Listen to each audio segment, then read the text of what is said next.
Bonsoir à tous. Je ne sais pas si le micro fonctionne. Donc merci Nicolas de m'avoir demandé à nouveau de ressentir à nouveau le pitch. On se connaît depuis...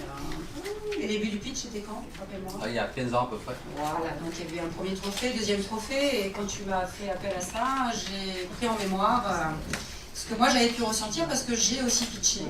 J'ai eu aussi des genoux qui ont cagné les premières fois en disant mon Dieu, je vais brouter, je ne vais pas savoir dire et autres. Et j'ai pu m'apercevoir que le club LR c'est bienveillant. Et ça permet de s'entraîner réellement, d'avoir un réel outil à la fois de connexion, mais aussi de pouvoir se présenter au niveau pitch elevator. Donc j'ai créé ce trophée, comme vous pouvez voir ici on a un micro. Donc j'aime beaucoup les années vintage.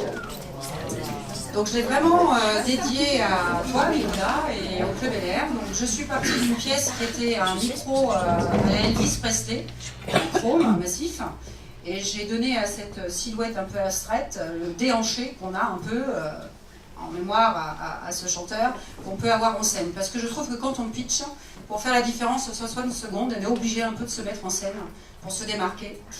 Donc il a un nœud papillon en mémoire de Guy Cholet, mais en même temps j'ai vu des personnes arriver tremblotantes au départ, puis se métamorphoser en bête de scène, voire on disait arriver avec des artifices, des choses comme ça, et franchement s'ouvrir.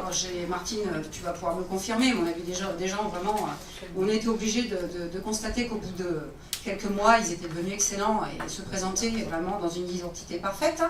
Donc ce micro est relié donc, comment dire, à ce qu'on appelle ici, c'est complètement mécanique, hein, j'adore les moteurs aussi. Ça s'appelle dans une voiture un arbre à câble, puisque l'arbre à câble est censé gérer l'entrée et la sortie pour que le moteur tourne rond. Et c'est un petit clin d'œil qu'on a en rapport avec le corps humain, puisque nous, quand on a le trac, la respiration, gérer le stress, tout ça en 60 secondes, c'est compliqué. Donc je lui ai mis en train commun, pas un arbre à câble, voilà, qui est de cox, d'une vieille coccinelle, donc il a aussi une histoire vintage, il a fallu aller le dénicher. Il est relié en son tronc par une pièce mécanique qui rappelle, j'allais dire, le côté ancrage qu'on doit avoir parce qu'on est seul face à tout le monde, c'est pas évident. Donc il faut prendre un peu le courage à deux mains. Et notamment, il y a des restes d'une cafetière, parce que je pense qu'en auto-entreprise ou entrepreneur tout court, le café c'est un peu notre ami parfois, voire notre ami.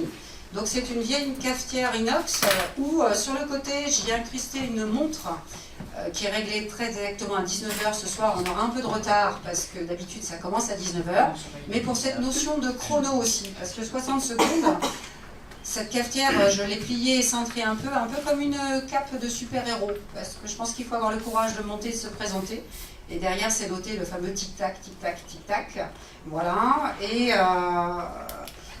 il fait corps avec le fil du micro, parce que on est accroché à lui pour se présenter, on doit faire qu'un avec lui, et laisser une bonne impression, qu'on se souvienne de soi, quand on se rencontre, et pour finir, les fourchettes, que certains ont vu dans les petites vidéos, ils se disent mais qu'est-ce qu'elle fait avec des fourchettes? Parce qu'il y a le restaurant en bas, dont on a vu la présentation, donc généralement les soirées pitch se finissent en bienveillance, autour d'un verre, pour échanger les cartes, et moi ici j'ai vraiment trouvé des réelles connexions, et j'y reviens toujours à chaque fois avec plaisir Nicolas, et merci de ta confiance depuis tant d'années. Voilà, bon pitch à vous.